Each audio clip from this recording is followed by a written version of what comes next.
Welcome back to Forbidden Knowledge News. I'm your host, Chris Matthew.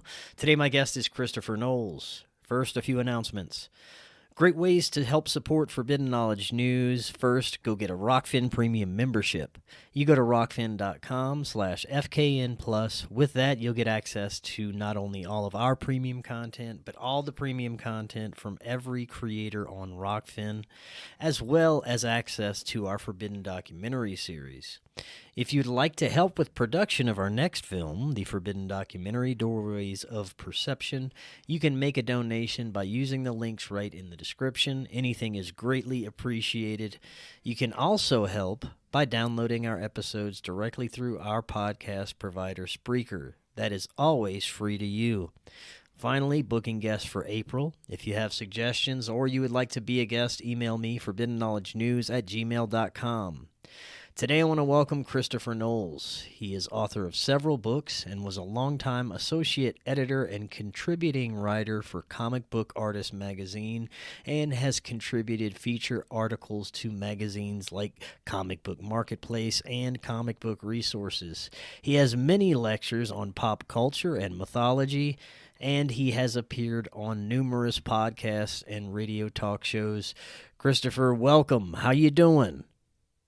I'm doing great. I'm on top of the world, looking down on creation. Excellent. That's a wonderful place to be, man. I can't wait to get into this. I followed your work for a long time, and we were finally able to make this interview happen. I'm stoked. I've been very much looking forward to this. I want to get your insights and theories surrounding the true nature of reality, the events currently unfolding from a synchromistic understanding, and the powers and intelligences that may be pulling strings, may be attempting to steer humanity in different directions.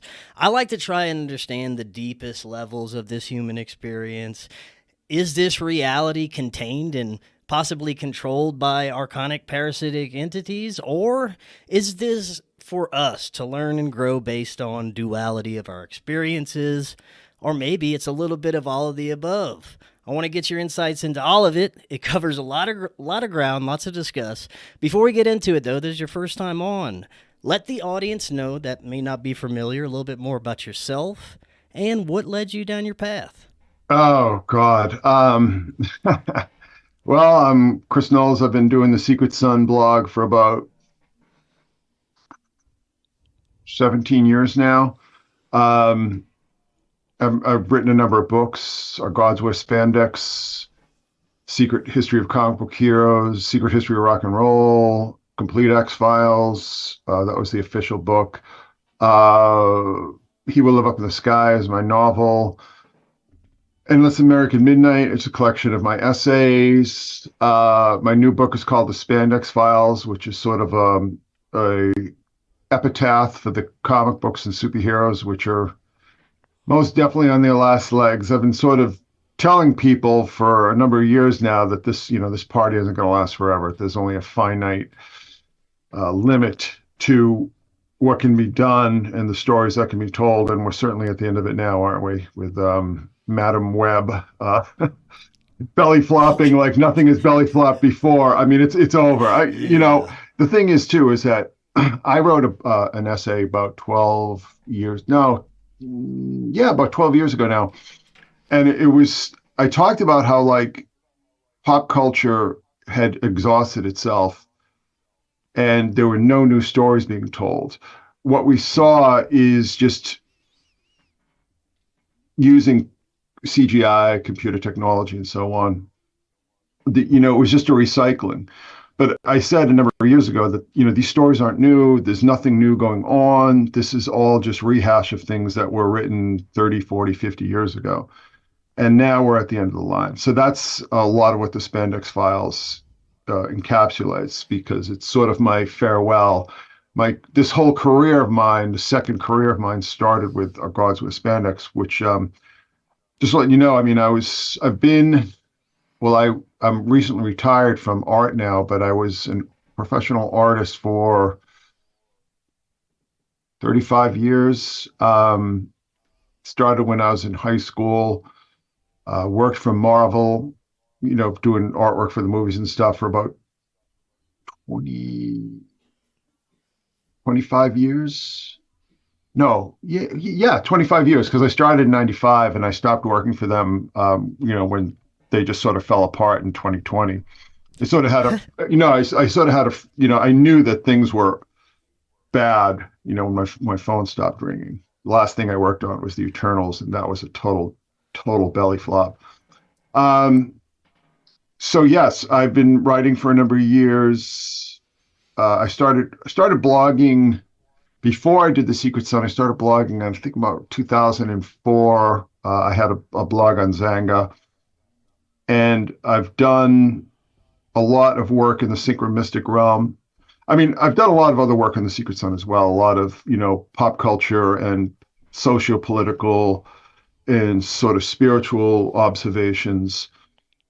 But a lot of synchromistic work is sort of how the blog made its name. And I'd been doing synchromistic work per se, as it's understood, before it was called that. I mean, I started doing it in the early 90s.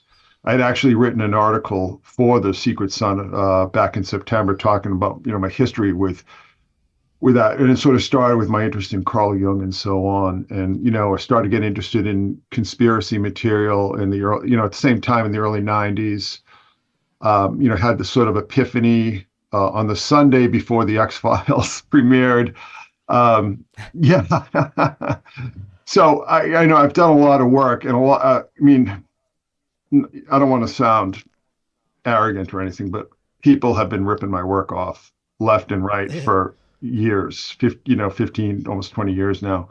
A lot of the things, interestingly enough, I mean, I saw, there was, remember the Q drops back in like 2017? Oh, yeah. They were like taking stuff like from pieces I had published on the Secret Sun like a couple days before and putting them into the Q drops. And I was like, come on, give me a break.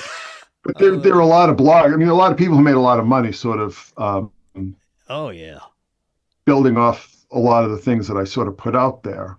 But it's never been about money for me. I'm really a disgustingly non-materialistic person. I'm not motivated by that. I'm motivated by, I'm a truth seeker, searcher, looking for the ultimate ground of reality. That's far more rewarding and interesting to me than mere material, which again I've not pursued with any sense of alacrity. But anyhow, yeah, so that's me in a nutshell. I've been doing the Patreon Secret Sun Institute for Advanced Synchromysticism, and that thing has been rocking and rolling for almost 4 years now. Really intense. We've been doing tons of live streams, 3-4 hour live streams, but all like not just like sitting around gabbing, just heavy duty information. I'll do these slideshows and give people, the benefit of my knowledge that I've accrued over the years. So yeah, so that's kind of it. I hope that's satisfactory. I mean, it's a little bit rambling, but no, man, that's great. Perfect introduction. Great way to start us off. I thought we would start with some of the biggest questions, something that I opened with, and work our way outward from there to some of the more materialistic layers and aspects that we're dealing with. Starting with, what is this experience that we have here? Like I said in the beginning, are we sort of enclosed in this experimental space, possibly by these entities that we don't understand, that may have certain intentions for us, maybe feeding off of us? We just may be a loose form for some of these entities, who knows? Or is this our experience? Is this experience for us? Do we require these nasty entities and these lower vibrational, what you would consider demons, to be part of this experience so that we can learn and grow and become better and evolve as humans? Let's start there and see where we go. Oh gosh, you just want to start Start with little trifles, right? Big. Well, first of all, we're in paradise. We are in the champagne room of the universe. As far as we know, it doesn't get any better than this. So put that in perspective, I think a lot of people just have poor expectations and misapprehensions about life and what it is and where they are. I mean, start with the fact that you are in paradise, even, some of the most inhospitable climes you can imagine on this planet. I mean, you have free oxygen and free sunlight and, most of the time free water and so on. So we are here. And I think it's very important to put aside sort of these leftover Gnostic ideas about, the all of creation being some sort of abortion, a mistake, and also put aside all this nonsensical science fiction Hollywood crap about traveling to other planets and other star systems. Nobody's, I tell people all the time, nobody's ever going anywhere. And believe me, I used to buy that stuff just as much as anyone, but it's all nonsense because there's nowhere to go. I mean, forget about flat Earth or whatever, just for a moment, and just like, where are you going to go? I mean, where, as far as we know, I mean, our common understanding is that there's no air or water on the moon. Mars is a hellscape. Outside of our biosphere, it's hell. It's literal hell. So why the hell would you want to go there? I mean, all this science fiction nonsense, it's all leftover colonialism, really. It's sort of trying to keep a sort of that colonial imperialist idea alive through fantasy. But it's all, and this, something I've been working on a lot is how a lot of science fiction and fantasy is just so pedo up and down the line. I mean, we don't realize how a lot of these fantasies that we've allowed to infect our mind came from very sick souls, very, very sick people, people who have serious mental, sexual, physical, spiritual issues to contend with. And we need to purge that from our consciousness because it's past its due date. And one of the things I say is that we tend to sort of have like this feeling like, oh my God, what I used to like was so terrible. It's just like, look at life as a journey. You're into something, I can say I was into all the science fiction nonsense. And I don't sit there and like get the hair shit on and start whipping myself in the back, because with the cat o' nine tails, because I fell for this nonsense. It's part of your journey. I mean, life is a journey. Life is an adventure. Life is a ride, as the late, great Bill Hicks once said. So look at it in that context. And I think that, your experience will automatically improve. And also, one thing that I say is really important is, an attitude of gratitude.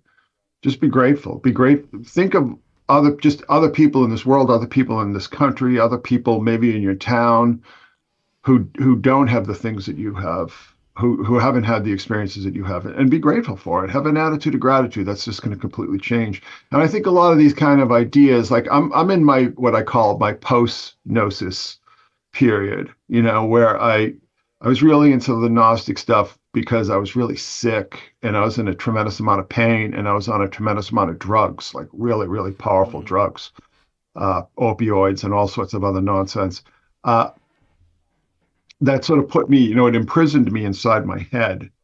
And I think that's a large part of like this kind of post-matrix Gnostic or bastardized Gnostic thinking. Is just being present inside yourself. The self, your head is a prison. Get outside of it.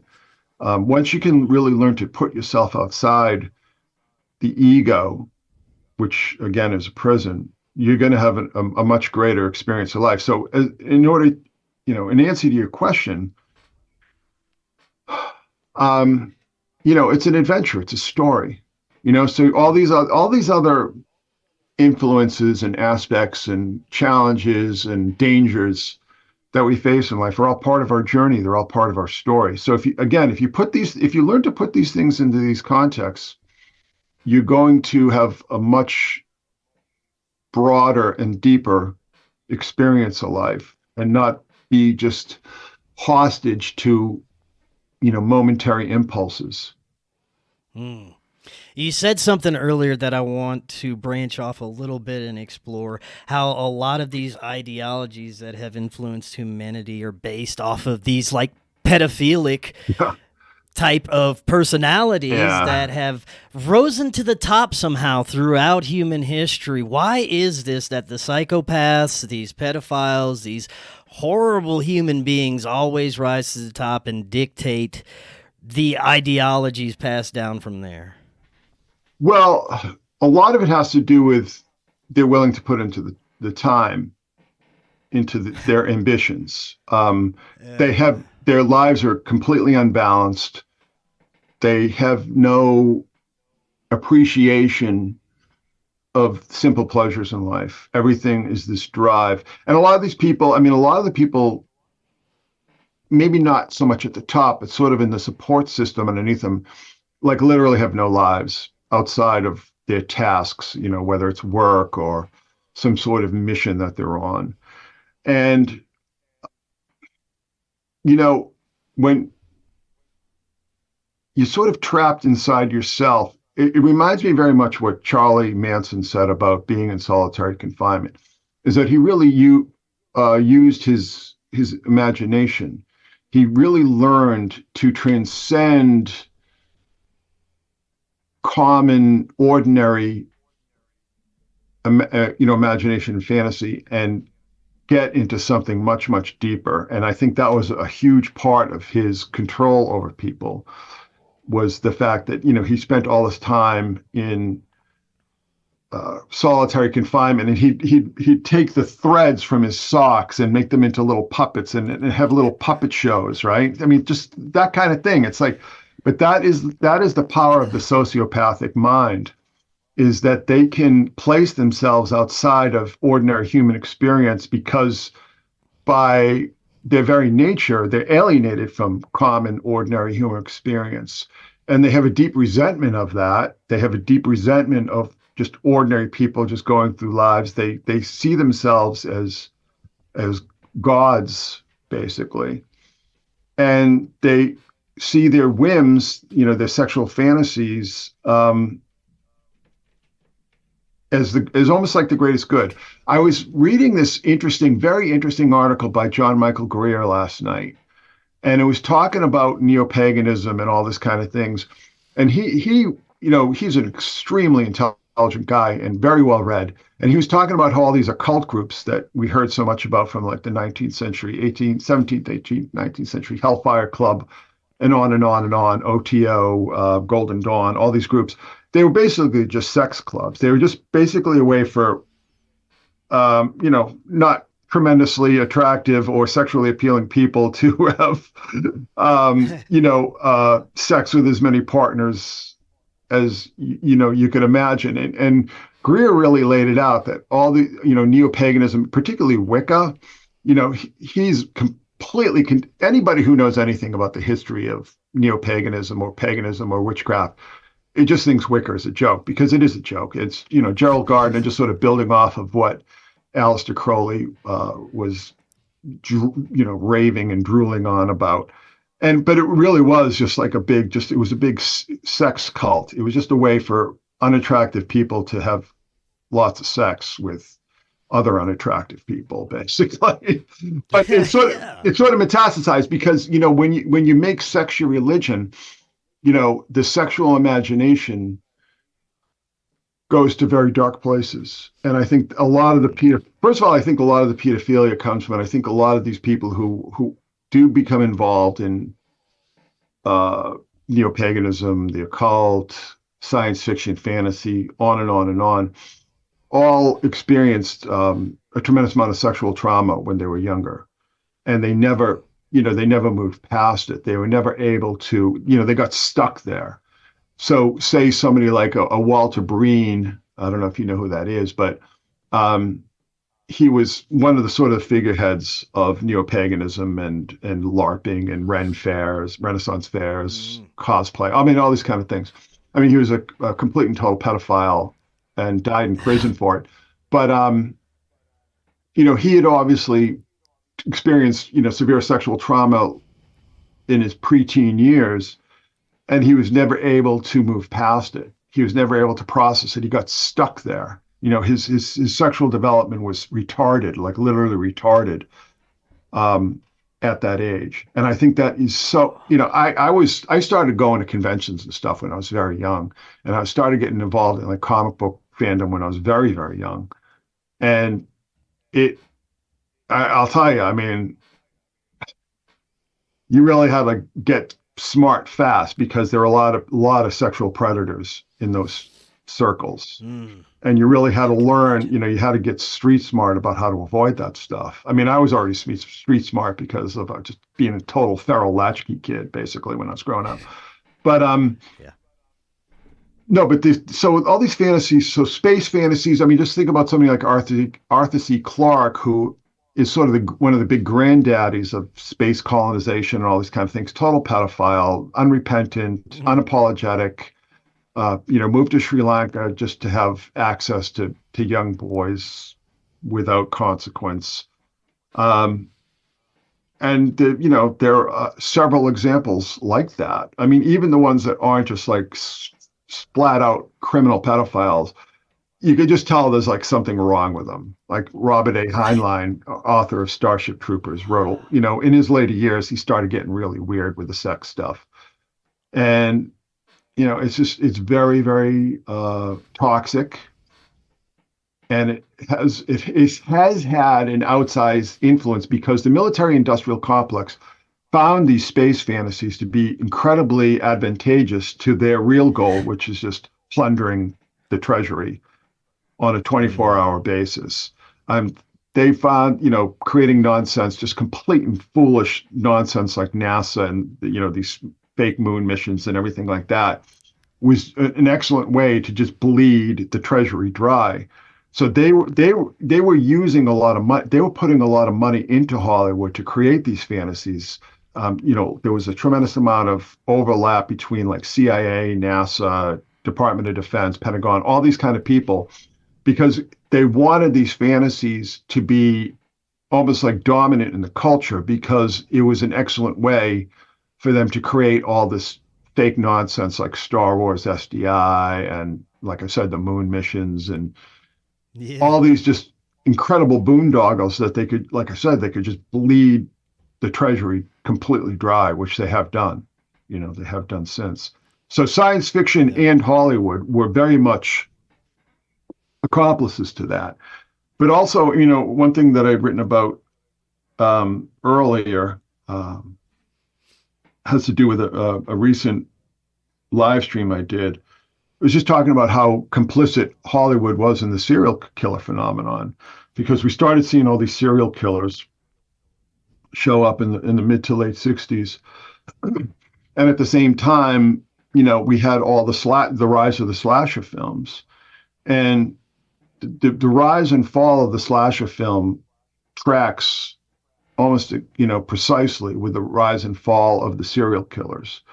So again, I mean, Hollywood is complicit in this. Hollywood was probably under orders. The serial killers were a great way to pass all these restrictions, these restrictive laws, and just basically tear apart the social fabric, which is what the military-industrial complex was has always been very interested in doing, just sort of creating this compartmentalized, almost sort of dystopian hellscape certainly out of America. So the serial killers were an excellent tool to achieve those ends, and that's why Hollywood was tasked to basically encourage a lot of screwed up young men to go out and kill women, predominantly women. And then also like the school shooters, which, is also driven by intelligence and Hollywood as well. So, well, this leads to what is unfolding now through the culture creation of Hollywood. Before what happened with COVID, we had a certain state that Hollywood was in and that we were used to and that we interacted with, and things have changed. Things are rapidly changing now with everything that's happened with the pandemic and everything that's unfolded after, we are having this different outlook, and what's happening to Hollywood from the inside, it seems to be crumbling and my God, being destroyed from the inside. And I'm very curious as to see what will rise out of those ashes. We are seeing a lot more independent folks, a lot more people like yourself and myself going out there and creating this new form of entertainment that a lot of people seem to be gravitating towards. Whenever all this first started unfolding and I looked at everything from attempted to look at it from a bigger picture, it seemed like we were going through the apocalypse for a little while. Seems very doom and gloom. Wars, rumors of wars, pandemics, all these things. But as everything continued to unfold and as I got a better understanding of how everything is working, it's more of an evolution of humanity in certain ways. And the more that we understand about what's happening behind the scenes and the corruption and how we've been played, the more that we can navigate our way through these insane waters that we're seeing. And I see collectively we're slowly coming to a better understanding of everything and navigating these waters, seemingly avoiding this apocalyptic future, right? What do you think? Well, I mean, we are in the apocalypse. We've been in the apocalypse before. It's a cyclical process. That's just part of this cyclical churn that human culture seems to go through. Evolution is another thing that we're sort of conditioned to believe. We always saw, those little charts where, you start with a little chimp and it's like all of a sudden, it's a guy with like test tubes and a microscope or something. Right. That is Masonic. Darwinian evolution is just basically Freemasonic propaganda. It's this, you can actually see, Freemasonic icons and images that, again, it's this whole thing, you're climbing this ladder that, they say the evolutionary ladder, they'll have these images of these staircases where you're going up these degrees. I mean, Darwinian, I believe in, obviously survival of the fittest. I don't believe in it like that's, I'm like some sort of Nietzschean or something, but it's just like that's kind of obvious, or it has been obvious, even though we're sort of in this period now where it seems like the unfittest are surviving, but that will correct itself. Right. But like I said, Darwinian evolution comes from the Royal Society, which is it's basically a wing of Freemasonry. And this whole idea that, we're inevitably going up these steps sort of leads to it, that these things I was talking about before, like space and space colonization and all this kind of nonsense, because it's inevitable, because that is part of our conditioning that comes to us through Hollywood and schools and science and so on, quote unquote science, which is really just, like I said, Masonic propaganda. So one thing that I like to tell people is that if you actually read the book of Revelation, it's got like the happiest ending of any story ever. You know what I'm saying? So people use the term apocalyptic because like we're conditioned by Hollywood. It's like, it's going to be like The Road, and then everything is just going to be just desolate and, we're all just going to die off and all these kind of things. That's Hollywood. That's science fiction. That's drama. That's not reality. There have been, large and small apocalypses throughout history. And it's just part of, like I said, it's just churn. It's almost like a reset on the program, and things kind of get thrown up in the air and then they eventually, fall back to earth and reform themselves. Great example is, what we call the quote unquote dark ages.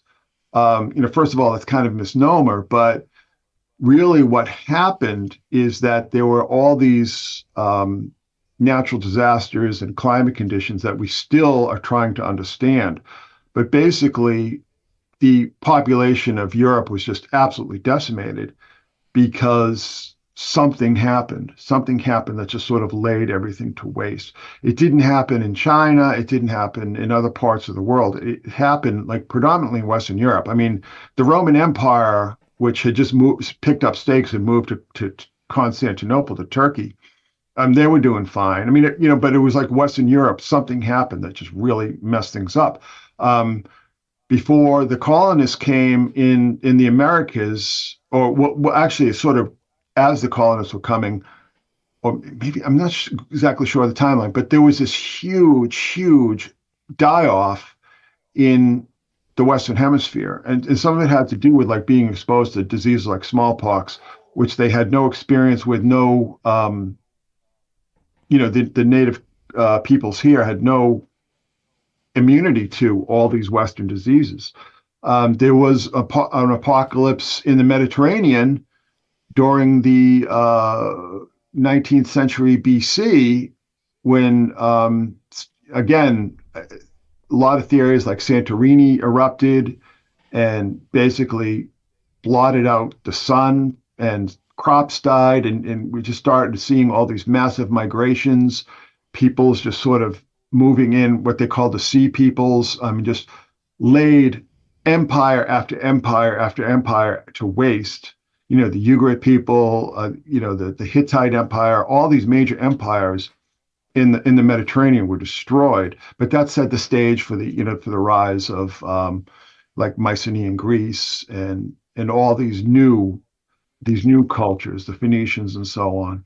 So it is part of the churn. I mean, it is part of the human story. I can't, I'm not God, so I can't tell you what the ultimate meaning of it is. I can just tell you that, be not afraid. I mean, this is just the way things work. This is the way things have always worked. Yeah. We are definitely, we're sort of slow walking into World War III. I mean, you have theater after theater being set up to erupt, centered in large part in the Middle East. This whole situation in Gaza, and then Hezbollah is getting involved. I mean, it's eventually going to become a regional war, but it's part of this greater war. But it's not going to be like World War II, where you're just throwing munitions en masse everywhere. Yeah. It's going to be or World War I, where everybody sort of digs into the trenches. Even though the Russians tried to fight World War II in Ukraine, realized that model wasn't applicable anymore, and basically made it World War I. I mean, they just dug in, and that's basically what kind of defeated the NATO program in Ukraine. I mean, the NATO is always, NATO is hostage to all the big defense contractors, Lockheed, DynCorp, Boeing, all these companies that are, always selling all this gee whiz technology. So the Western militaries became addicted to that, but those weapons are only as good as the people using them. And, our people, the Western militaries are no good anymore. I mean, they're a joke. Even compared to what they were 30 years ago, they're a joke. And it's just completely fallen apart. So the long and short of this is that, yeah, we are in this apocalyptic process, but people forget what apocalypse actually means. It means disclosure, unveiling, right? Revelation. I mean, what happens is that things get mixed up. We see how things really are. We see the way the world really works. We see the way what human nature really is, not this sort of myth that Hollywood and high technology taught us. And then everything gets thrown up in the air. Everything gets displaced. But there's always a rebuilding process. So I don't believe, and that's what I'm saying. Like, if you read the book of Revelation, not only does it have like the happiest ending ever, but it tells you that it's going to happen again. Like, yeah, it says like, Satan will be imprisoned for 1,000 years and then he'll be released. So what it's telling you is that this is going to happen again, right? This process is going to take place. It's going to have a very happy ending, but 1,000 years later, it's all going to, reestablish itself. And that's the way, I see the world. I mean, I'm very much I believe in the cycles of nature and the cycles of creation, the cycles of existence. Everything to me is cyclical. And one of the reasons I believe this is that, I'm obviously had a lot of time on this planet. You know what I mean? So I'm able to see things at a different perspective than, younger guys like yourself. So. Yeah, right on, man. Now, this leads me back to where I wanted to go with your insights into Hollywood and what's happening now with our entertainment industry overall.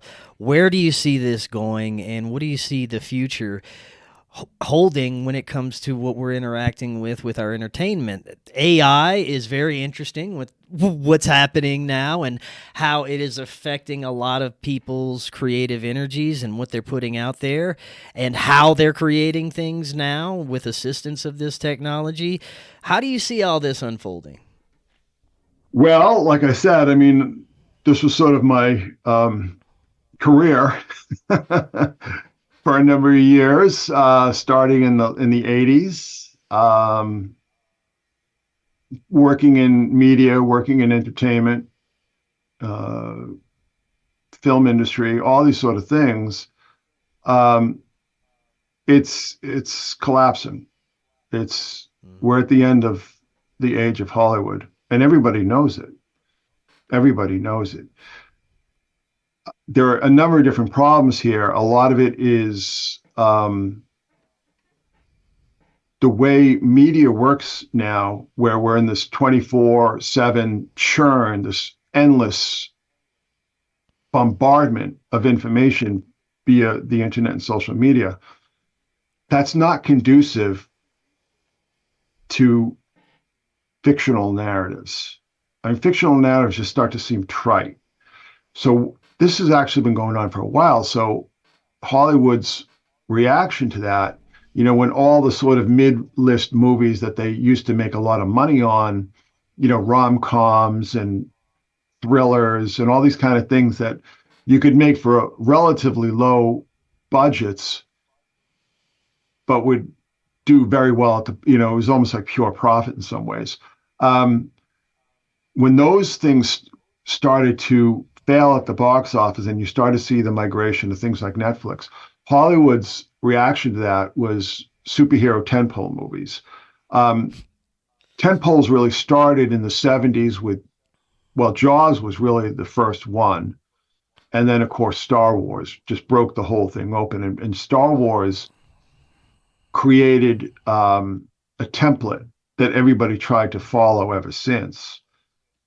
But the problem is that there's only so many times you can go back to the same well, especially when you have hundreds of people, thousands of people, millions of people trying to go to that same well, trying to feed from that same trough. Eventually, the well runs dry. The well runs dry a while ago. Science fiction movies were very big for a number of years. I mean, just think in the 90s when you had like Stargate and Independence Day and Species. I mean, all these big sci-fi. Event Horizon is another one. Sci-fi, space fantasy, and all that stuff was very big. People just got tired of it. And then the superheroes kind of took over in the early 2000s and really climaxed, I think, with Avengers Endgame. And I think the problem with a lot of normies is that they saw that as like, that was the return of the king, right? I mean, that was the end of the story. I mean, that was the return of the Jedi. I mean, it was just like, okay, this is over. The story's over now. It's amazing to me how many people, like normies that I know, are just like, well, why would I go see this new superhero movie when it all just sort of became almost extraneous after Endgame? I mean, how do you follow up those two movies, Infinity Gauntlet and Endgame? You just don't. It's you cannot follow on it. And the other problem too, I mean, there are other logistical problems. We saw the strikes this year, the writers and the actors strike. Hollywood, their reaction to that, and they've not been shy about letting people know this, is they're just slashing their slates. I mean, movies that had been in production are canceled. Movies that were finished are deleted. Like they just literally destroy the entire movie so they can use it as a tax write-off. You know what I mean? I mean, but we had the special effects people were striking. They just got tired of doing more and more work for less and less money. And I got to tell you something, I kind of felt the same way, because when I first started, I first started working for Marvel when they were Toy Biz. And then Toy Biz became Marvel. But I remember when Disney bought them out, I was just like, oh, why did they do that? Marvel could have destroyed Disney if they felt like it, if they really wanted to. And Disney destroyed them. I mean, everything, just the entire mood, everything. It was so much fun working for Marvel before Disney bought them out. And then it just became a chore. And I'll tell you, I think the stress and the hours that I was putting in, and they just want more and more for less and less, was a huge aggravating factor in these health problems that I was having. I mean, I know for a fact that it was. And just multiply that times the thousands and thousands. Just think of all these CGI artists. Go watch a movie. Just go watch like Endgame, and you're going to see like 20 minutes of credits at the end. I mean, thousands and thousands of people. They can't afford these people anymore. They can't afford this stuff. But they also have the problem that the new generations just don't have the work ethic, and to their credit, they don't want to sacrifice their lives for these horrible, greedy, evil corporations like Disney. They don't want any part of it. But the other problem, the flip side of that is a lot of them just don't have the skills. They don't have this. They can't do it. I mean, I can't count the amount of superhero movies over the past 3 or 4 years that everybody is saying, "Oh my God, these special effects are terrible. The CGI is terrible, terrible." And it's like, yeah, you notice it, but I'll tell you something. Go watch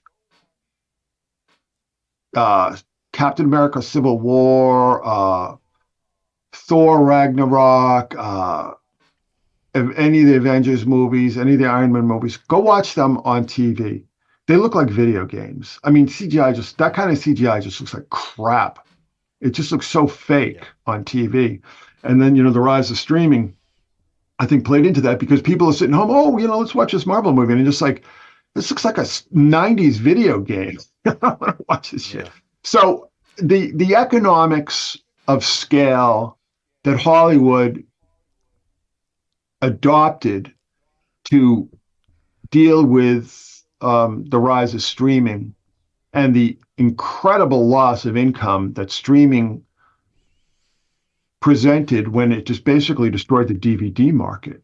I don't know if you heard, but Best Buy just removed all their DVDs and Blu-rays from the stores. Really? You can't get those stuff. I mean, that was one of the last places that Best Buy was one of the last brick and mortar stores that you could go in and buy those things. They're all gone. Yeah. The loss of the DVD revenue, I mean, was a huge, huge problem. But the other problem is, I mean, they've made so many, the whole woke thing came in and just turned millions of people off. Hollywood lost $500 billion in value in 2023. Think about that number for a minute. Jeez. $500 billion of just flushed down the drain. And a lot of it had to do with like these crappy movies. A lot of it had to do with all the absolute woke nonsense, because these people all live in bubbles. Okay. Like they seriously do. They have no experience with world outside, their little coastal upper class elite communities. They don't understand how other people live. They don't understand how other people think. They have these messianic delusions that hyperprivilege always instills in people. Everything becomes about their narcissistic identities, usually based in contrived sexualities, right? Pronouns, non-binary. I mean, all the rest of this absolute nonsense. And it's killing the goose that laid the golden egg. I mean, media is getting decimated. Layoffs are absolutely cataclysmic. Hollywood lost $500 billion last year. Now, so the latest idea that they try to think, well, okay, so Hollywood's dying. Let's do the virtual reality thing. I think that Mark Zuckerberg lost like $50 billion trying to make the metaverse happen. $50 billion. And now, I'm telling people always go, oh, you're crazy. You don't know what you're talking about. It's like, no, I've been following virtual reality since the early 90s, before a lot of the people who criticized me were even born. Okay. And I just remember like time and time and time again, people putting all this money into virtual reality and it just failed. And the latest cataclysmic failure, and it is going to be a cataclysmic failure, believe me, is the Apple Vision Pro, because they put all this hype into it. And first of all, I was watching all these videos with all the screens and everything, and I was just like, this is pathetic. Like, this is a joke. I mean, who the hell would spend $3,500 for this nonsense? And now, I mean, one of the problems is that the basic mechanics of virtual reality do not work, because the way the way your eyes work, you get vertigo, you get nausea. It's called VR sickness. And Apple said, oh, no, we solved that problem. Well, guess what? They didn't. And now people en masse who spent $3,500 for these things that everybody says is really uncomfortable. Some people say it makes their eyes bleed. I mean, are you kidding me? And it's going to be a disaster. I mean, Apple has already been, I mean, listen, they have more money than God, but it's like they have a lot of challenges because of China and so on, and competition from, companies like, what is it, Huawei.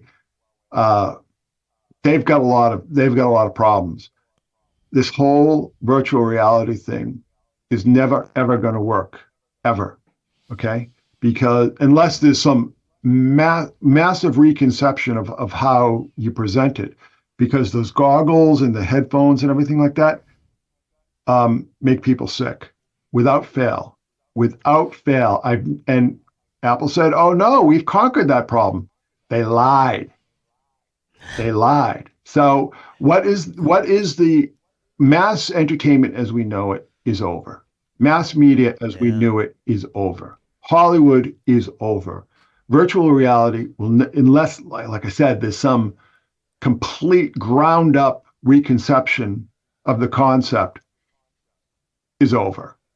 All right. It's just all these things are over. And I see this as a net positive, because I don't think people should allow themselves to become hypnotized by these fantasies, particularly, like I said, when if you really start digging at the roots, you realize just how many people who create these fantasies were really mentally sick. So for instance, I recently did this, it was about a year ago, maybe 2 years ago now. Time's moving so quickly. But I did this thing on Wonder Woman, okay? And I was talking about how the guy who invented Wonder Woman was, first of all, he was one of the Army's first psychological warfare instructors, okay, back in the 20s, right? I mean, he was one of the guys who helped, like Michael Aquino, right? You probably know that name. Yeah. But he was also, he was like into femdom, feminine domination, and all this kind of stuff. And he put that all in his stories, but he was also into bondage. And he's also like, if you look at a lot of those old Wonder Woman comic books, I mean, the pedophilia is off the charts. But it's everywhere. I mean, Batman. And people knew about this stuff in the 50s. Somehow we forgot. There was this whole thing that arose in the early 50s. This German psychologist named Frederick Wertham, who fled Hitler, right? And he came to America and saw what pop culture was doing. He said, this is going to lead to fascism. The same kind of fantasies that America is instilling in its youth were the same kind of fantasies that the Nazis were instilling in the 30s in their children, right? It's the same thing. But, and the part and parcel of this is this whole pederasty vibe that, all the major, certainly the major DC superheroes all the kid sidekicks and everything. I mean, this stuff, you go back and look at those comics and you think like, what the hell were people thinking? Like, you just look at this stuff. It's so perverted. Oh my God. Like Batman and Robin, sleeping in bed together and stuff. And up and down the line, up and down the line. And you start digging into the biographies, a lot of the people who were creating these stories, and there's just something off about most of them. And we let these people into our psyches. We let their sick fantasies into our psyches because we're all hypnotized. And like I said, I mean, I'm as guilty as anyone. I'm more guilty than anyone, But I'm just sitting there, like I said, with the hair shirt and the cat o' nine tails, flagellating myself for being fooled by the stuff. But, it's just part of the journey. It was part of, it's part of our collective journey. So I think the healthy thing to do is just to move on and learn lessons from these experiences. Yeah. Yeah, just become aware of what you're taking in and what is really behind some of this stuff. Absolutely. Now, I want to get into something that's really interesting. The ritualistic nature of things we're seeing on TV, like things from the Super Bowl, Taylor Swift phenomena that has been occurring over the past few months, everything that seems to lead the collective in certain directions when it comes to these ritualistic events that happen at the Super Bowl, these large, high-impact events that really have an effect, and the use of celebrities that are off the scale popular and in the consciousness at a large scale, like Taylor Swift. What is happening here? They're all puppets. Right. They're all totally controlled. Yeah. Ritualism has been a part of statecraft forever. You cannot name a single society or culture or nation or empire that didn't have ritualism at the center. It wasn't always theological ritualism, but it was still there. I mean, even quote unquote communist atheistic countries adopted the iconography of like medieval Catholicism to sell communism. So you had like the saints and the holy texts, Mao's Little Red Book or the Communist Manifesto or Das Kapital. You would see these big parades where they have it's like literally like the icons of the saints, where they'd have these big banners with Marx and Engels and Lenin and Stalin and Mao, whoever. But if you really look at the mechanics of how the communist, quote unquote, atheistic cultures ran their own rituals, it's just straight up religion. It's communism as religion. And the Nazis did the same thing. So you have these powerful icons, the swastika or the hammer and sickle in place of the cross, right? It's all part of the same mentality. But there's another issue here too, and this is something that I have a special insight on, having, OCD. I recognize that, all the ritualism is based in anxiety. OCD ritualism is based in anxiety. In my case, you get these intrusive thoughts, and you sort of have to, how do you make this go away? Well, I make it go away by hyper-focusing on my obsessions. And that's how I sort of manage this anxiety that I can't control, right? That's just sort of part of my nature. Well, statecraft is the same way. First of all, like I said, you have a lot of people who are gravitated to the mechanics of power, who are mentally imbalanced in some way or another, have some sort of mental illness issue in their jackets. But also, I mean, just the absolute anxiety that power brings. Okay, power brings anxiety because you're constantly worried about somebody else taking your power away from you. Do you understand what I'm saying? Whether it's your rivals or the masses. And we have a very sick and diseased and imbalanced ruling class right now. I mean, we have the worst ruling class this country has ever seen. Okay.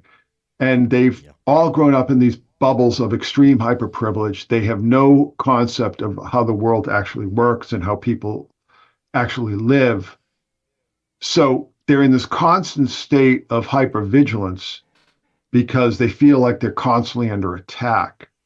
So ritualism is a powerful tool in helping to ameliorate that anxiety, but it's also a powerful tool of crowd control, of social control.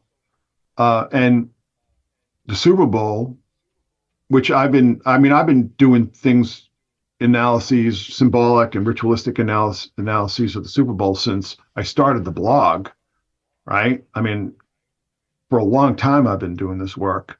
I can't imagine anyone else was doing it before me. I can't think of anyone else who's doing the Super Bowl stuff before me, but also the elections. I started looking at all the campaign logos that all these candidates would use and just seeing all the, sort of esoteric and occult symbolism that they use. But again, I mean, when you really get down to it, I mean, we're all just people, right? There are no gods out there, in these offices. And like I said, I mean, our current class of rulers are like the sickest, weakest, most incompetent, most paranoid, least experienced we've ever had. It used to be like there was an expectation that if you wanted to rise to sort of the upper echelon in this country, you had to have been through the military, preferably as an officer. You had to have some sort of trauma and crisis in your life that you came through that you showed that you could get the job done. That's how it used to be in this country up until not that long ago. But following, maybe say Nixon, well, I mean, Carter was a Navy man. He had combat experience. I would say starting with Reagan, Reagan was a Hollywood actor. You know what I mean? Yeah. And then you had Bush, who was, evil CIA guy. And then you had Clinton, who was just basically an actor. You had George W. Bush, who was an actor. You had Obama, who was an actor. You had Trump, who was a literal TV actor. You know what I mean? Yeah. We've had unreality. We none of these people have any actual real world, say, military or combat experience like we once expected our presidents and our senators to have. They're all come from privileged backgrounds. They all have very shady patrons and handlers. I mean, we really do. And this is why, for instance, the situation in Ukraine has just been an absolute catastrophe for our ruling elites. They really thought that they were going to be able to just use this to destroy Russia, with the sanctions and everything like that. But it's all boomeranged on them. And it's boomeranged on them because all these things were thought up in think tanks by people from the Ivy League, not people who had military experience. And that's just the way it is. So, now, what was your question again? Oh, the ritualism. So, I mean, basically what it boils down to is that ritualism is a response to anxiety, always has been. We've got to ameliorate the gods. We've got to pacify. We need to seek petition from the gods.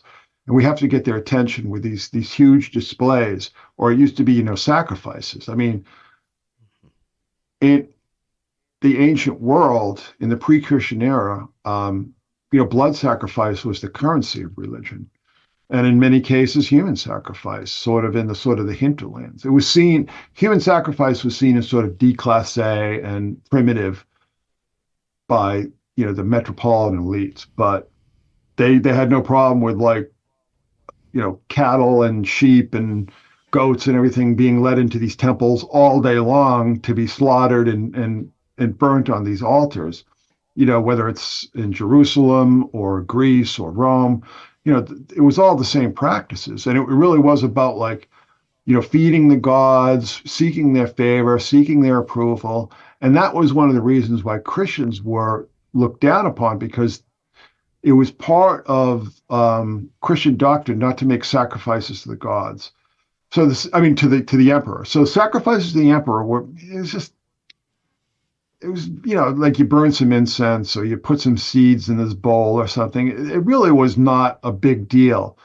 But Christians were taught that the emperor was Jesus and Jesus was returning soon, and they didn't want to be on the bad side of that, so they would not make sacrifices to the empire, and that would just land you on death list, because if you were not willing to make sacrifices to the emperor, you were seen as not only unpatriotic, but they called Christians atheists. You didn't recognize the power of the gods. So like I said, ritualism has always been with us, and it's always been a central part of statecraft. It just changed. We are in this consumerist culture, where consumerism is the highest goal and the highest good. So all our rituals tend to have that patina of merchandising and consumerism at their core. For instance, the Super Bowl. What I want to close on, last few minutes we have, is where you see the alien understanding and agendas going. More and more in our mainstream media and news stories, we're seeing these paranormal, supernatural stories sort of emerge, mostly surrounding the alien and extraterrestrial phenomena, and there seems to be a quickening of these events. The more that they appear in our media, the more of an interest, and it keeps growing and growing. Where do you see this going? What's going on with the aliens? Well, it's all being directed by the CIA and the Pentagon. They're not even hiding that. Right. I think ultimately, I think it's just nobody believes in space exploration anymore. Nobody's interested in going to the moon or going to Mars anymore. Elon Musk says he is, but that's just to disguise the fact that SpaceX exists to test missiles for the military, not spacecraft. It's been a elite military fixation since the 1940s. People forget, or they never knew, that ufology was driven in large part by the military, particularly the Navy, specifically naval intelligence. There was an early group called NICAP, which was the National Investigative Committee of Area Phenomena, and the entire board was all flag officers from the Navy and Marines and so on. It was a military program. Okay, straight up, the military has always used UFO sightings and lore for whatever purposes they have. But I think, and this is where I may differentiate from a lot of other theorists or observers or researchers, I think that there are a lot of people in the military that believe this stuff straight up, that really believe it and see this as a manifestation of their gods, who are the Watchers. Now, back in the 40s, I don't know if you're familiar with Jack Parsons. Jack Parsons was, okay, so you know about Jack Parsons, you know about Marjorie Cameron, right, in the Babylon working. Yeah. So he comes back, he and Parsons and L. Ron Hubbard go off into the desert and like masturbate and wave swords around and just do stupid shit for a couple weeks. And they come back and Marjorie Cameron's waiting, at Jack Parsons' mansion, the parsonage. And he's like, oh my God, Babylon heard my my prayers and sent the Scarlet Woman. Well, that's not exactly what happened. What happened is that Marjorie Cameron was the naval intelligence operative with top secret clearance, whose brother and father were working for Jet Propulsion Laboratories. So she was placed there. But one thing again, I mean, she was also a true believer, but she had said that because this was concurrent with the rise of the UFOs and so on. She said that the UFOs were what she called war engines of the war engines of the gods, and she sort of saw this as a fulfillment of Aleister Crowley and Book of the Law and so on like that. So one huge mistake that I think a lot of people who research this stuff make is that they don't believe that a lot of people behind the stuff are true blue believers. I don't think they believe in aliens per se. I see this as like, these are their gods. These, what, they called the watcher angels in the Book of Enoch. I've done a lot of work on this, particularly in the past few years, to showing you that this stuff is just hiding in plain sight. Watcher worship is hiding in plain sight. And if you go, so just as another aside here, I was always really puzzled by the Lucis Trust. I remember like back in the early 90s reading about the Lucis Trust, reading all this conspiracy stuff. And I'm like, what the hell is this thing? Because I went to one of their great convocations, and it was not only like the most boring thing I'd ever experienced in my life, and I'm not exaggerating. I was considering momentarily jumping out the window because I was so bored. It was all just a bunch of like little old ladies with like knitting needles and stuff. And I'm thinking, like, why do these people have so much money? Why do they have these offices down in that ziggurat down in lower Manhattan? And then they have these other offices near the Ministry of Defense in London and everything. And like, who's why is Bill Gates putting all his money into this operation, everything like that?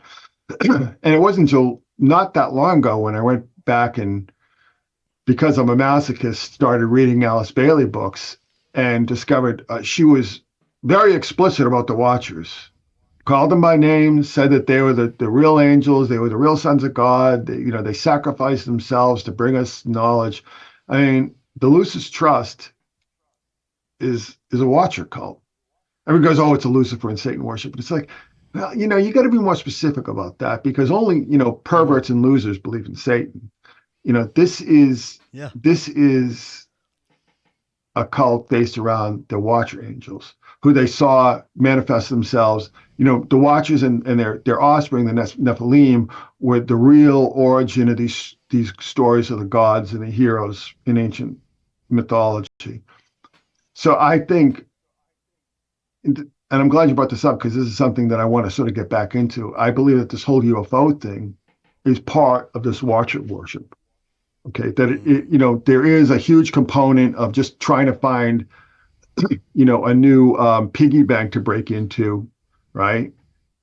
Now that the whole space thing is kind of falling apart, but I think that I think ultimately it is a religious program, And I've seen UFOs. I mean, I've talked about this. I put photographs I've taken at UFOs, and actually my wife took. We saw this classic chevron UFO just hovering over our neighborhood for like 20 minutes at least a few years back. My son saw UFOs. We saw UFOs. Unfortunately, they were moving so quickly we didn't get a picture of them. But I mean, I had a lot of experience with stuff. I don't think that UFOs are fake or a hoax or anything like that. I think they're real. I just don't think that they're extraterrestrial spacecraft. Is it part of our collective energies that could be creating this, like an egregore or something that in turn interacts with us in different ways, either individually or sometimes collectively, that is just a part of this field of intelligence? What do you think? No, I don't think that. I think that the sort of excuse me again, the collective intelligence aspect of it is how we might perceive them and see them. I think that they're real objects. I don't know where they come from. Two of the orbs I saw, there was just no way that they were structured craft, but they were clearly under intelligent control. The chevron that we saw was clearly a structured craft, but it just sat there in the middle of the sky. It just hovered. and then it started making these weird movements, like it was almost like on a track, like it was going up and down and side to side and back to back, like it was on some sort of, like I said, some sort of track of these. Yeah, yeah. But it was definitely real. We got pictures of it. The pictures we took are identical to other pictures people have taken and video people have taken of these objects. These objects have been seen for a long time. Okay, they've been around for a long time. I don't know what they are. I mean, could be some super secret physics-defying military technology. Maybe. Mm-hmm. I don't know. Mm-hmm. They just didn't look aerodynamic to me. I couldn't understand their movements, because when I first saw that one I'm talking about, I was outside with my dog, and I looked up in the sky, and I was like, "Wow, that's a big plane!" And then it just stopped. It just stops in the middle of the sky, and I'm like, "All right, planes don't stop. What the hell is that thing?" But the other thing too, there were these lights on the bottom of the chevron, and they were going through this prismatic cycle. So like this sort of rainbow effect. There were three lights on each side of the V, right? And they were going through this like prismatic effect, and I got photographs of those. Or my wife did. We got photographs of that. And that reminded me very much of things that I'd read in John Keel, where he's talking about the super spectrum. I don't know if you're familiar with John Keel. Yeah. But, so you talk about the super spectrum and, various forms of light and color that the eye can and cannot perceive. All right. Mm-hmm. And then how a lot of these UFOs sort of existed in the ultraviolet range and so on. So, I don't know. I think there's a lot of different things going on. I think like those Nazi UFO stories are all hoaxes. I looked into that and it was clearly all hoax. I think that a lot of the stories about, that we have fleets of UFOs in bunkers, beneath Area 51, I don't believe that. I see no evidence that we've mastered truly exotic space flight technology. We have like really advanced technologies. For instance, the SR-71 Blackbird. Mm. But that's just a souped up hyper physics, but it's physics that we can understand, that people can sort of sit down and work through. I haven't seen any indication that the government or the military or whomever have access to truly exotic craft that defy the laws of physics. I'm not saying that there isn't. I'm just saying that I haven't seen evidence of it. It may just be that as we become more aware collectively, that we start to perceive these things beyond the spectrum of our normal vision. We always have. We always have. People have been seeing these things since time immemorial. All right. And so maybe they are the watches for all I know. You know what I mean? Maybe there are some strange, I used to call what we call aliens the elusive companions, because we've seen to have experienced these things from the beginning of time. I'm sure all your listeners and watchers know about the rock paintings and cave paintings with like flying saucers and so on. A lot of people who work with ayahuasca, a lot of these ayahuasca shamans will do these artworks that all of them have flying saucers in them. They all see that stuff. You're familiar with a lot of this, say, Aboriginal or Native American art that shows you the grays. And then there's the ancient Sumerian art that shows you reptilians. You know what I mean? Well, I've had the privilege, I consider it a privilege, of having access to large amounts of magic mushrooms, which I grow myself. And I have these incredible vision quests and journeys where I have come into contact with these intelligences that I actually owe much of where I am now today to the conversations that I've had with these intelligences. I understand it really as the main entity I'm contacting is my higher self, and I just already know everything about my life, and I'm just drip feeding myself bits of information that'll help me along my path. That's the way I've seen it, but I've also come into contact with these other seemingly intelligences that aren't really as human in nature than the other ones that I've come into contact with. So it is very fascinating how in these altered states we can somehow make contact with these things. I would be very, very careful, personally. Oh, yeah. So back in the ancient Greece, there were the mystery cults. And if we really break down what the mystery cults were, there were mushroom cults. Okay. Mm-hmm. Now, there's been a lot of controversy about this stuff. But if you go back and read the literature and read like real good scholars like Walter Burkert on these cults, they were incredibly disciplined. They weren't just sitting around gobbling mushrooms all day. They were, they spent most of the time like in meditation and prayer and fasting. And it was all ultimately what it was about was avoiding bad trips. And a bad trip, in my estimation, is when your experience is intruded upon by malevolent entities.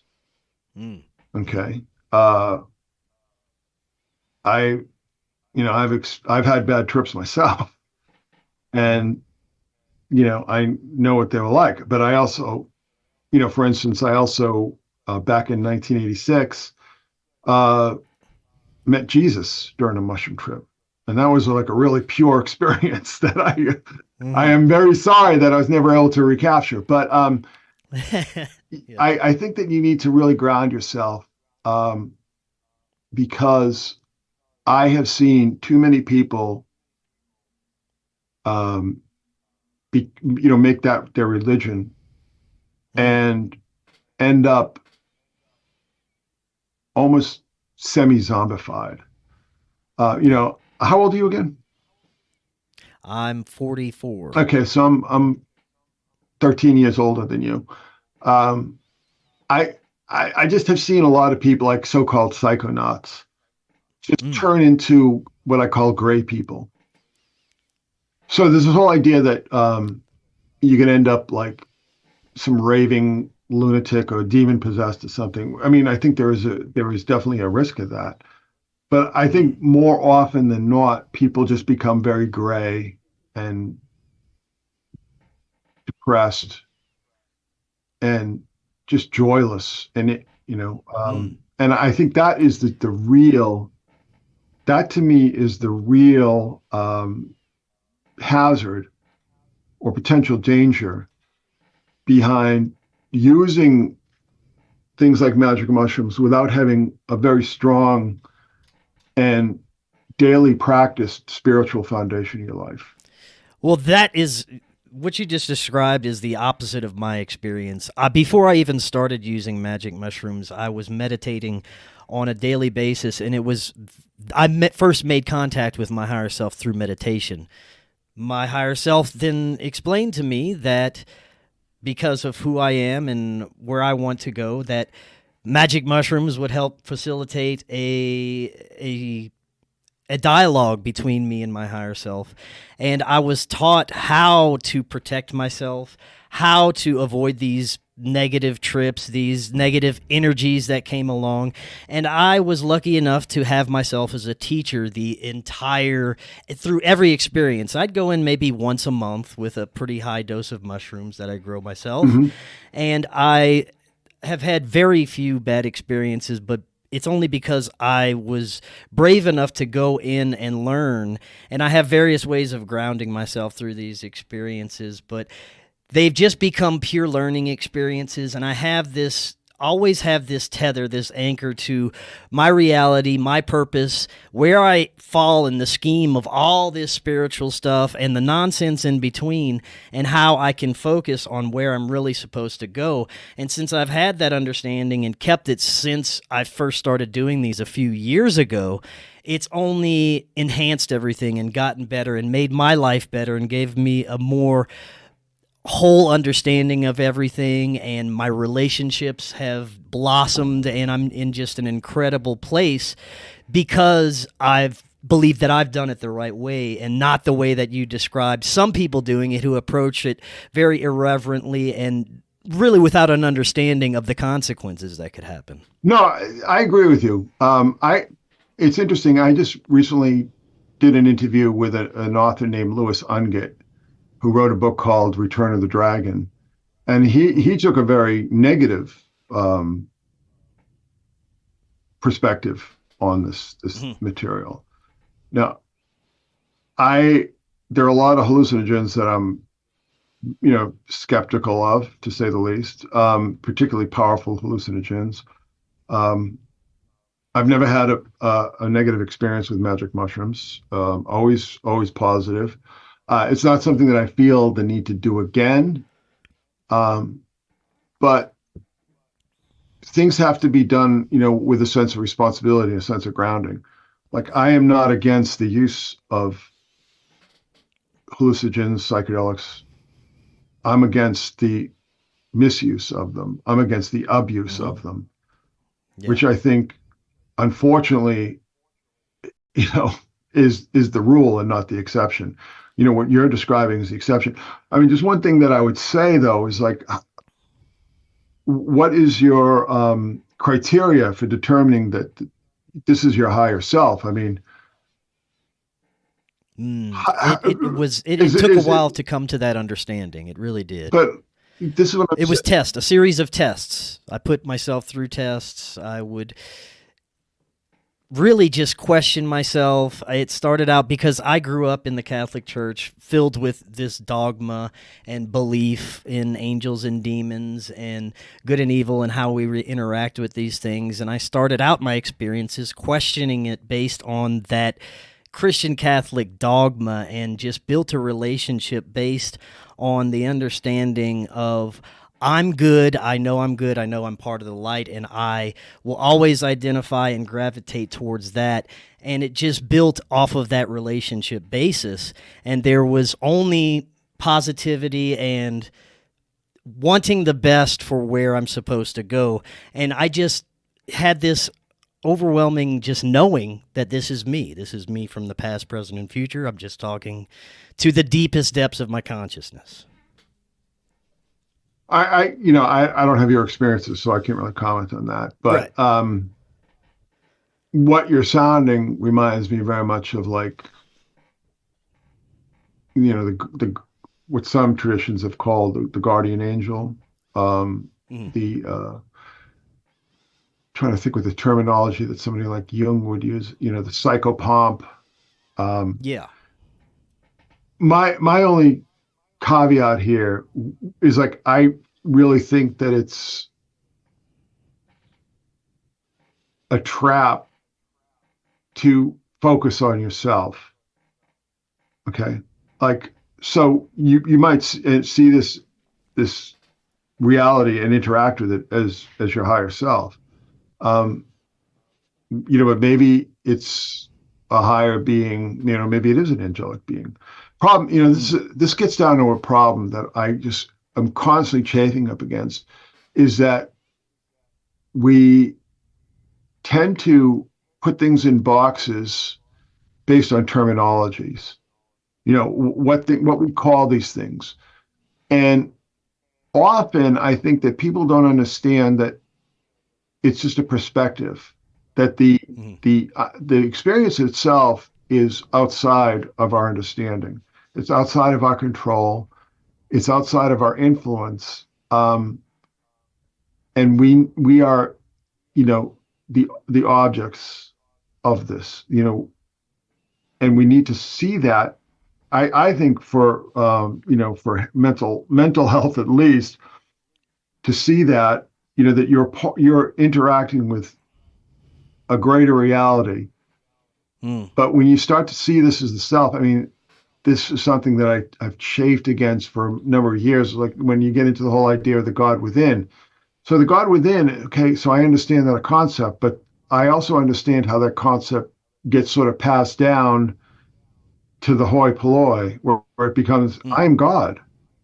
You know, I mean, Well, here's the I thing. can't tell you I've how many gone. people I've encountered over the, past 40 years now that I've sort of been in investigating these things, who come to see Yeah, themselves as God, that they are like some sort, it's like this.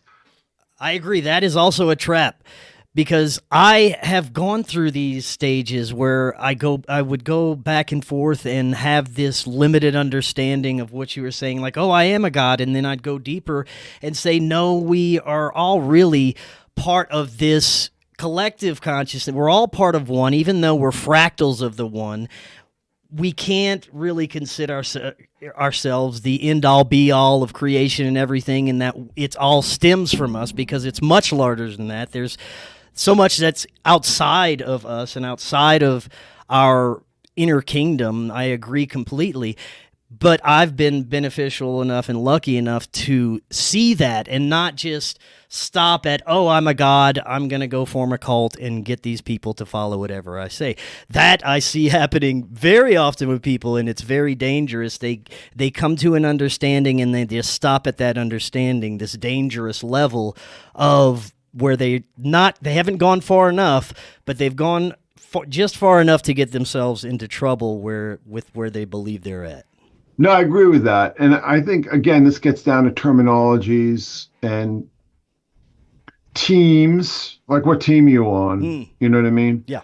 Um, I mean, I've always felt very, part of a Christian tradition, right? But my problems with Christianity come down to cosmology, come down to terminology, come down to a lot of the ways Christianity is practiced, where, say, scripture and theology become idols. Yeah. Okay? Become, it becomes a form of idolatry. And that's something that I'm uncomfortable with. And, it's like, I don't have problems. When I remember, so I told you about that experience I had with, encountering Jesus during a mushroom trip. And then I got a little book of the New Testament, which I still have in the other room. And I read the thing, from beginning to end. And I was just like, wow, this is not what I thought it was. This is not what they told me in church. This is not like, this is like during the time when the religious right were kind of on the ascendancy. And it's like, this has nothing to do with the religious right. This is very countercultural, let's just say. And it like very much fit into this whole worldview that I had. That sort of epiphany got burnt away by just dealing with a lot of Christians who are, like I said, I mean, I don't want to Christian bash in any way, but I think it just becomes a form of idolatry, and it becomes a big ego stroke, particularly with like boomer evangelicals, okay, of which I have in my family. Yeah. And it is just, it's a big ego trip. And I feel very uncomfortable with that. Yeah. I feel very uncomfortable with that. But also, a lot of the ways a lot of Christians just don't, like basic things like just take care of themselves physically. I mean, the Apostle Paul said that the body is the temple of God.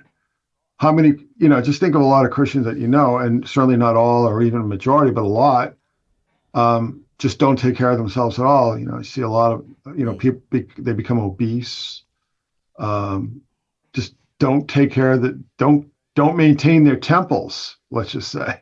You know what I mean? Eat bad food, drink beer, whatever. I mean, I don't know.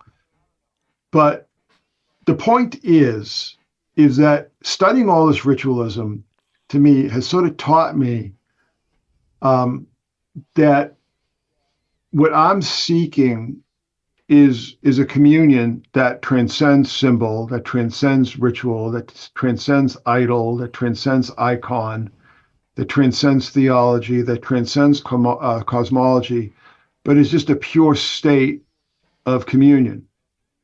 Okay.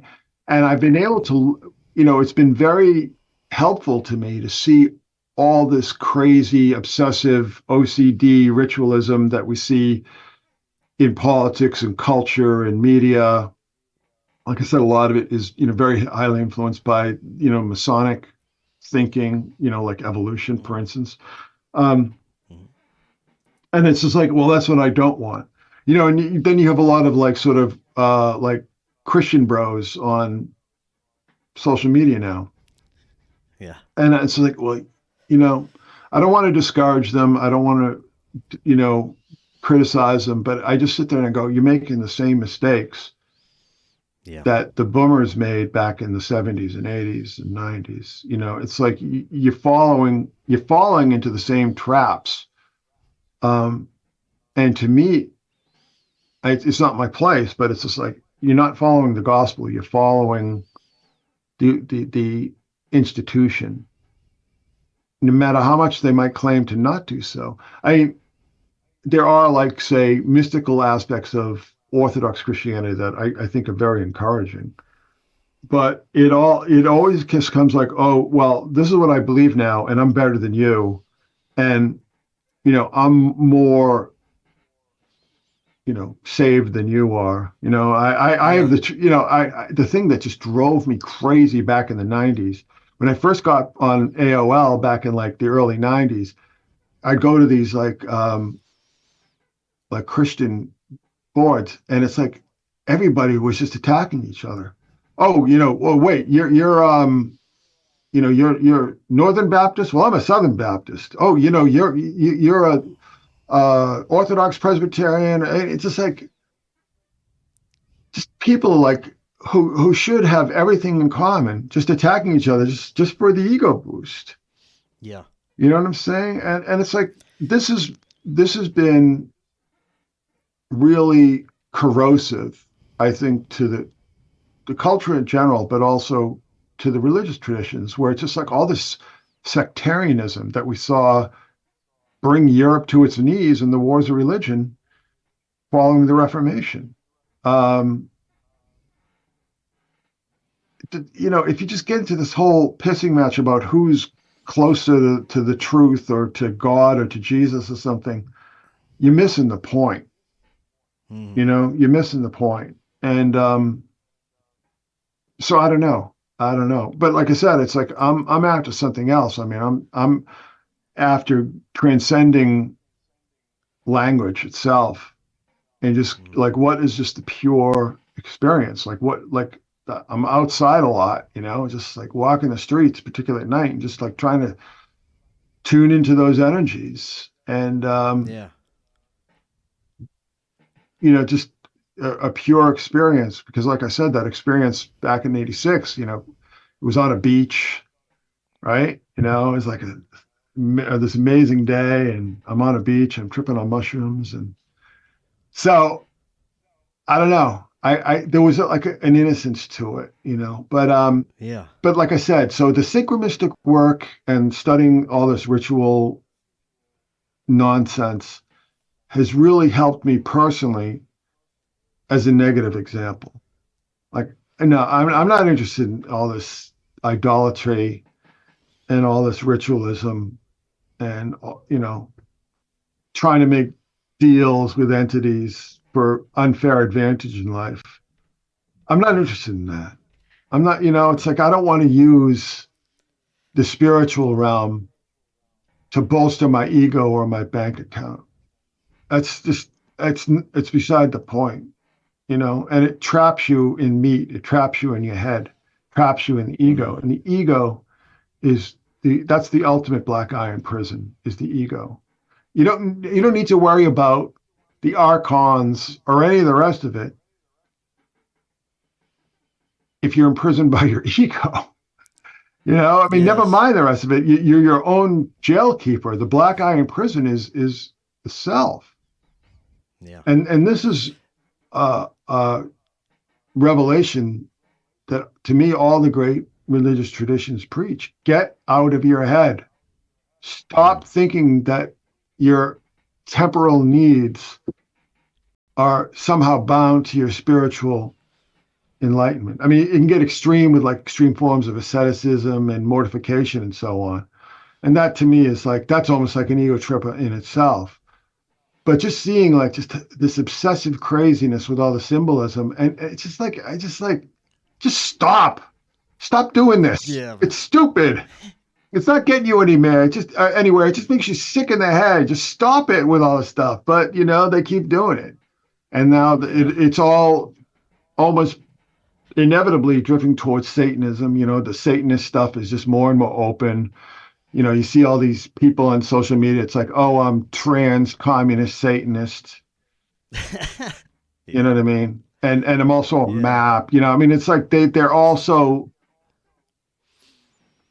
bragging about like just complete degeneracy. They don't, it's like, oh, I'm transgressive. You're not transgressive. You're a degenerate.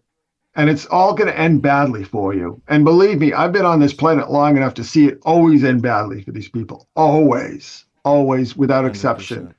100%. It's like, get out of your head, get out, be grateful, realize that you're in the champagne of the universe. It's not going to get any better than this.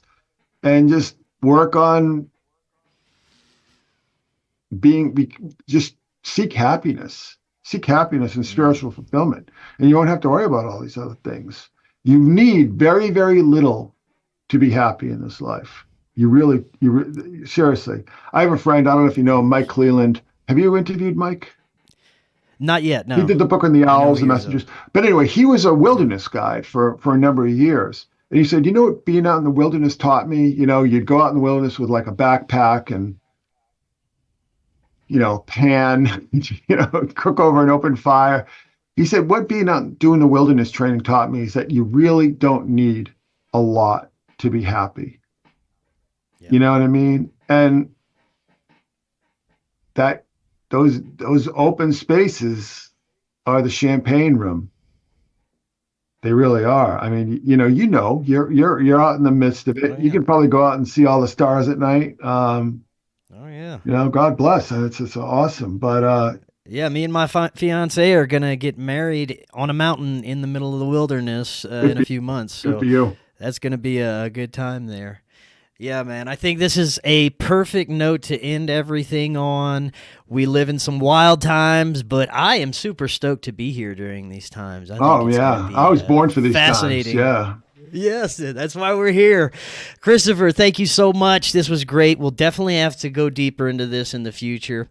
Before you go, just remind the audience where they can find all your wonderful stuff. secretsun.blogspot.com, and also Secret Sun Speaks, or Secret Sun Blog, at Secret Sun Blog on Twitter. I've been hanging around there a lot.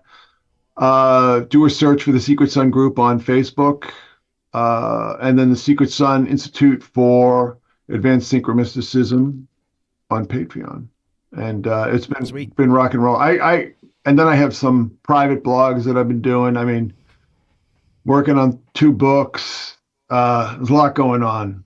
I'm keeping myself busy. It's very exciting. Awesome, man. This was great. We'll do it again soon. And until next time, everyone, have an excellent evening. We'll talk again tomorrow. We'll see you then.